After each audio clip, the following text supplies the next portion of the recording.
out with the customers' needs, and slowly she became inactive as she used to be. And all of a sudden, she couldn't move her hands anymore, and down she fell. Some persons rushed to hold and support her, but she was neither talking, moving, nor breathing anymore, and blood flowed down her nose and mouth. The news spreaded very fast since she was a very popular food seller and it reached the family. Without further talks, she gave up to the ghosts.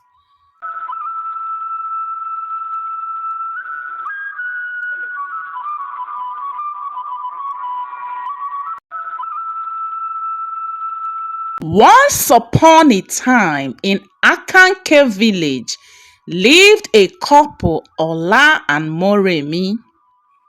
They both lived an average life. Ola sold bushmeat in the community and beyond.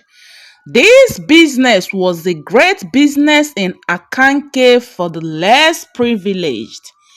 The wife, Moremi, on the other hand, was a cook. She was known for selling food in their community's markets.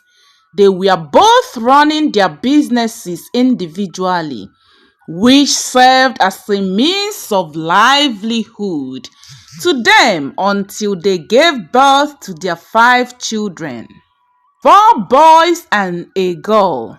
While they were raising their children, they vowed to train them to tertiary level, but the boat turned around as the children were fast growing up, with the thoughts that the income from their various businesses would not be enough to cater for the family. Both couples decided to invest in one of the businesses they were operating. And after analyzing each other's business, income and stress, they both figured out that Moremi's business is much more profitable and less stressful. So they decided to focus and invest on food business than that of meat distribution. Moremi's husband was known for always bringing the wife to the market with his bicycle every day before going back home to either hang out with friends or stay at home. The husband did not pick interest in doing any other job since they invested in this food business, because he was confident that the income from the food business was enough to cater for the family. The wife since then had been the major person responsible for the bills. As the business kept growing, they were into various thrifts, contributions both daily, weekly and monthly. The husband was aware because they seemed to practice a transparent relationship where they don't hide anything from each other. Moremi became very popular in the markets as the people's cook. The business grew high in income that they never made a sale below 60,000 in one day. Their children were all in school and 2 of them were already at the university level. Moremi's praise was sung in the village. Whenever there was an important event, people called her to cook for them. She got lots of contracts to cook in weddings and other big events. Customers lined up in her shop every day, as if she was the only food seller in the village. Soon, the workload became overwhelming for her, and she employed some girls. The girls served Moremi diligently. Moremi's business grew to a point where she had to expand her space. And from one shop in the village, Moremi opened several other shops in the other villages in her town. naming each of them Moremi's Agbegbe Ile Idana. The people were in awe of Moremi's business growth, and her joy grew even bigger seeing how far she has come. But the once aromatic kitchen now carried a somber aura when one of her servants, Bisi, met a mysterious demise. After Bisi was buried, Moremi's business continued to flourish. Moremi was always the first to open the branch of the shop in which she stayed. And one fateful day, before Moremi's husband could drop her off in the market, customers had already arrived at her shop, and in a queue they stood, waiting to be served. Moremi quickly joined her workers to serve the people. She was helping out with the customers' needs, and slowly she became inactive as she used to be. And all of a sudden she couldn't move her hands anymore, and down she fell.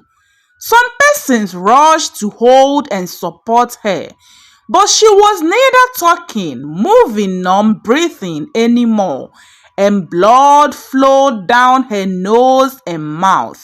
The news spreaded very fast since she was a very popular food seller and it reached the family. Without further talks, she gave up to the ghosts. People visited her house to offer their condolences to the family. Everyone pitied and sympathized with her husband, with the thought that he was really going through a lot from inside at that moment. Her shop was closed, and after a few days her burial was over. It was not 4 days after Moremi's burial, the next day, Ola was seen going from house to house, asking people to be sure if the wife was indebted to anyone. Not just that, he also visited the thrift collectors to ask for the money with them or anyone he needs to balance. Some of them were not happy with his action, while some complied.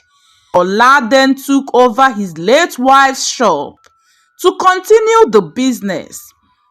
Some customers felt it was not right for him to have resumed so quickly without mourning the wife properly and never went there to buy food, while some summoned the courage to still patronize their food. One of the customers asked him if he was familiar with the business responsibilities, and he responded yes, with a claim that the wife had explained everything to him before she passed. He continued to do the business, and after some months, strange things started happening to him. Money started disappearing in his shop. After a while, Ola stopped going to the shop. Months passed by and he fell seriously ill, to the point he was really helpless and friends were coming to his aid. Some thought he was still affected by the death of his wife, while rumors had it that he might be responsible for the death of his late wife and Bisi, her servant. As they were taking him from one spiritual healer to the other, every one of them kept asking him to confess to his sins, if he had any. He was at the verge of death before he finally opened up. So he said, As we both kickstart the food business, it was not quite booming as we expected it. So my wife, as the most concerned party, brought a suggestion of business sales shams, and we decided to see a native doctor for consultations and solutions. Business associates and friends have been advising my wife that her business can stand and boom the way she wants if only she has a charm, which they have also used in growing their own businesses. So, at that point, where the business wasn't going the way it was expected, she discussed it with me and we were tempted to go for consultations and solutions thoroughly. Trying to seek for solutions, we were given some charms to use on our business and in return for great miracle. Ola then told them that it was not one or two charms they collected with the conditions attached to it, just to ensure that their business became a successful one. And miraculously, the business grew very fast. From using big rubber to sell at the edge of the market to having a big shop and other shops spreaded round the villages. So after his wife died, he knew for a fact that his wife must have failed in one of the conditions of the charms, which was why he quickly continued from where she stopped.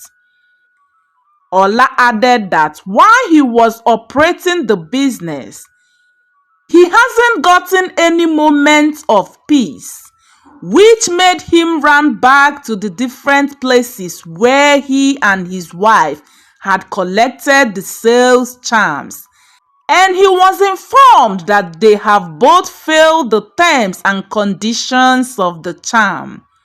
Some of the native doctors gave him solutions, while some didn't, which was the reason why he closed down the shop.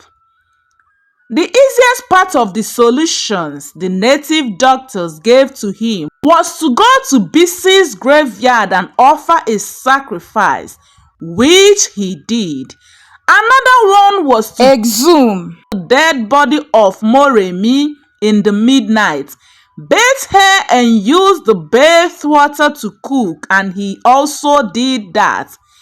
Instantly, people got furious on hearing this news. He then pleaded and asked for the people's forgiveness. He also asked for his children to forgive him and his late wife, as all they wanted was a best life for them.